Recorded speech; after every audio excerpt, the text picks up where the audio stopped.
Kui sa oled omale teema ja juhendaja leidnud, siis järgneb sinu töös kirjandusega tutvumine.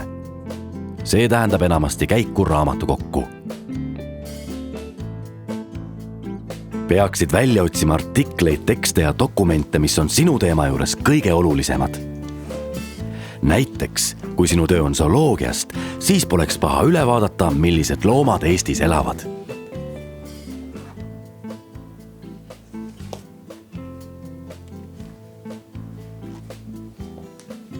Loomulikult saab suure osa informatsioonist kätte ka arvutist. Ei tohiks olla muret, et midagi pole lugeda. Pigem on interneti probleem vastupidine. Infot on palju, aga see pole süstematiseeritud. Nii et sul kulub tunde ja tunde enne, kui leiad seda, mida vaja. Teine probleem on selles, kas kõike saab uskuda, mida kirjutatakse. Kahjuks leidub ka parematel lehtedel faktivigu või siis ka lihtsalt tõlkimise vigu. Sind aitab see, kui sa näiteks Wikipedia artikli juures vaatad, milliseid materjale on selle kirjutamiseks kasutatud ja loed need materjalid ise üle. Peaksid kontrollima, kas mõni info pole tänaseks lihtsalt ajast ja arust.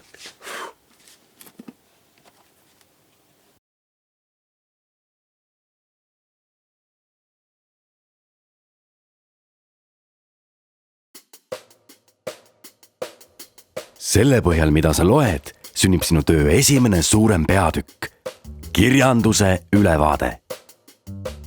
Siia pane lühidalt kirja, milliseid raamatuid ja artikleid sa lugesid ja mida sa sealt teada said.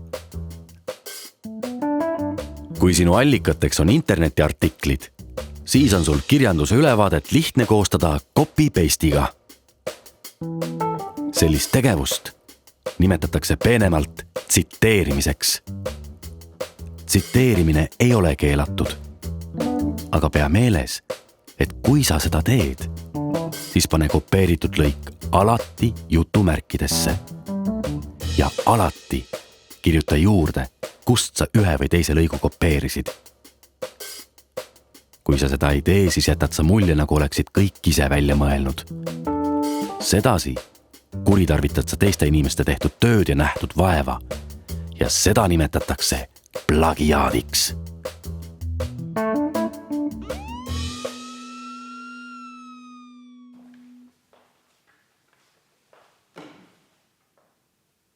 Tsitaatidega on see jama, et neid on sinu tööst raske lugeda.